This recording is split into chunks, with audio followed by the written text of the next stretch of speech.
प्रिय मित्रों नमस्कार।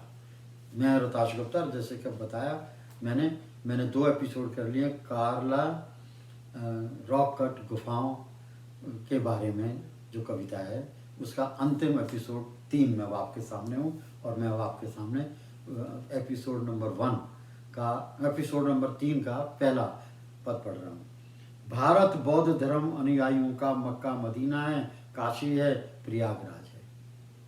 भारत बौद्ध धर्म अनुयायियों का मक्का मदीना है, काशी है, प्रयागराज है। कहीं बिहार में गया तो गोरखपुर नज़दीक लूनी है। महाराष्ट्र में अजंता एलोरा कार्ला केव्स हैं। तो विडम्बना क्यों है कि यूं ही भारत का पर्यटन क्षेत्र बड़ा सूना सूना है, आधा अधूरा है। दूसरा पद, बौद्ध विचारधारा वास्तव में विश्व विख्यात बौद्ध विचारधारा बहुत रमणीक है, वैश्विक शांति की दूत है, मानवीय आध्यात्मिक मनोभावनाओं का उद्गम स्थान है, मानव समाज के हृदय में प्रेम शांति संतोष का परम स्थल है। एक पंथ दो काज, पर्यटन उद्योग विकास भी हो, भारत में पर्यटन से आय अर्जन भी हो, नौजवानों को रोजगार भी मिले, तो फिर किस बात की देरी है, किस बात का संशय है, किस बात का संकट है। तीसरा, अरे भारत सरकार के पुरातत्व विभाग और सभी प्रदेश विशेषों के पुरातत्व विभाग, अरे आपके पास बिहार का नालंदा है, परंपराओं से बुद्ध सांस्कृतिक सिक्किम है। अरे आपके पास बिहार का नालंदा है, परंपराओं से बुद्ध संस्कृति की सिक्किम है, लेह है, लद्दाख है, वाराणसी समीप सांची के स्तूप हैं। फिर विलंब किस बात का, विश्व स्तर का बौद्ध पर्यटन सर्किट बना डालो। भारत को प्रसिद्धि व भारत के जनमानस को कार्यरत कर सटीक रोजगार के अवसर दिला डालो। चौथा, बौद्ध स्थानों में पब्लिक प्राइवेट पार्टनरशिप का गणित लगाओ। ये कह रहा है कि अभी तक तो क्या है कि गवर्नमेंट ऑफ इंडिया ने पर्यटन विभाग बना रखा है, जहाँ तहाँ उन्होंने खोल रखे हैं। कई बार तो ऐसा होता है कि वहाँ को बैठा भी नहीं मिलता, और जो बैठा मिलता है उसे पर्यटन के बारे में कुछ भी पता नहीं।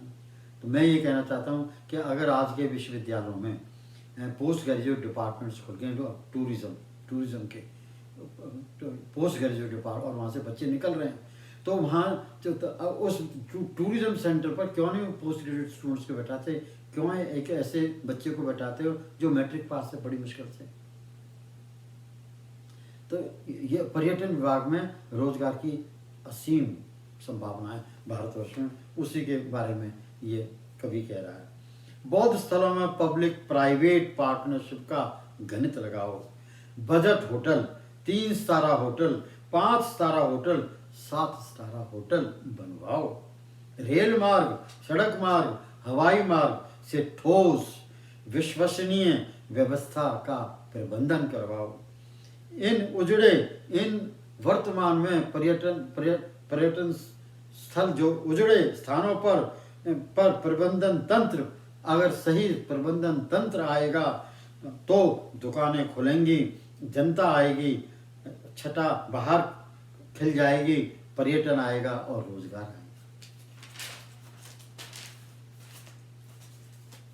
5वां पद, समस्त वियतनाम। ध्यान से सुनने वाली बात है, क्योंकि मैं साइंस का विद्यार्थी रहा हूँ और क्योंकि मैं वाणिज्य परिवेश में मेरा जन्म हुआ है। देखिए क्या चीज़ कह रहा है, और ये अगर ये चीज़ भारत सरकार और सभी प्रदेशों की सरकार विशेष अगर इस चीज़ को आजमा लें, मैं कह रहा हूँ कम से कम भी 5 लाख आदमियों को रोजगार मिलेगा विभिन्न स्तर का, और लोग हवाई जहाज़ों में भरे हुए आएंगे। कहाँ से, जो इस कविता में बताऊंगा, लोग भरे हुए हवाई जहाज़ों में आएंगे, और वहीं से इतना बढ़िया पैकेज टूर्स हों कि हवाई अड्डों पर ही उनको एयर कंडीशन बस में बैठाया हो, और उनके हाथ में पूरी अपने उसमें लैपटॉप में उनको पता कि अब मैं भारतवर्ष में आ गया हूँ बौद्ध विहार उसके लिए, दर्शन के लिए, तो मेरा पूरा इटिनरी क्या है। और सारे लोग भारत सरकार के प्रदेश सरकार विशेषों के लोग उनको स्थान पर उनका स्वागत करें, उनके साथ रहें, उनको दिखाएं और उनके पास पैसा है। टोक्यो से जो आदमी मेरी उम्र का होगा और बुद्ध धर्म का अनुयायी होगा, वो वहाँ से लाखों रुपये लेके आएगा। क्या मुश्किल है उसको। आजकल तो कंट्री जैसे वियतनाम है, आपको हैरानी होगी, वियतनाम जो लड़ाई में फंसा हुआ था और आज उभर के आया है कि मैं यहाँ अमेरिका में रहता हूँ, अब मैं ये देखता हूँ कमी जो पहले लिखी थी मेड इन चाइना, अब वो कोई मेड इन वियतनाम है, made in Cambodia, made in Laos. समझे। तो अब इसमें ये यही कह रहा है कि भारत सरकार प्रदेश सरकारों से मिलके बौद्ध धर्म का बढ़िया सर्किट बनाए, बहुत बढ़िया सर्किट बनाए। और जैसे ही वो सैलानी जो बुद्ध पर्यटक है वो भारत की धरती पर अपना पैर रखे, वो ही समझ ले कि मैं बहुत सेफ सुरक्षित हाथों में आ गया हूँ और मौज के साथ में 7 दिन रहूँगा, 15 दिन रहूँगा, और कई तो ऐसे जो महीने महीने तक रहेंगे और सभी को रोजगार मिलेगा। देखिए क्या कहता है, समस्त वियतनाम, लाओस, कोरिया, सियोल तक प्रचार करो। समस्त वियतनाम, लाओस, कोरिया, सियोल तक प्रचार करो। समस्त म्यांमार, रंगून, कंबोडिया तक प्रचार करो। समस्त लाओस, थाईलैंड, जापान, टोक्यो तक डंका बजाओ। समस्त मलेशिया, सिंगापुर, समस्त चीन, बीजिंग तक जनमानस को भारत के बौद्ध विहारों के पर्यटन स्थलों के बारे में खुल करके बतलाओ। भारत भूमि, अगला पद है छठा, भारत भूमि बौद्ध स्तूपों, बौद्ध विहारों की कर्म भूमि है। भारत भूमि बौद्ध स्तूपों, बौद्ध विहारों की कर्म भूमि है। महात्मा बुद्ध के ज्ञान, बोध, प्रकाश की जन्मभूमि है। भारत का नारा हो तो इसीलिए भारत का नारा हो बौद्ध अभिलाषाओं के आध्यात्मिक प्यास बुझाने की तपोभूमि है। तो भारत का नारा हो कि मैं बौद्ध अभिलाषा के आध्यात्मिक प्यास बुझाने की तपोभूमि हूँ। बौद्ध पर्यटकों, आप दर्शनार्थ भारत आओ, यहाँ सभी संसाधन क्रमशः उपलब्ध हैं, निर्णायक सुरक्षा है, भारत सरकार भी उत्सुक है और पर्यटक विभाग भी उत्सुक है और भारत माता भी उत्सुक है। साथ में जैसे बौद्ध धर्म प्रशंसक भारत भूमि पर स्पर्श रखें, जो मैंने पहले बताया मेरे मन में है,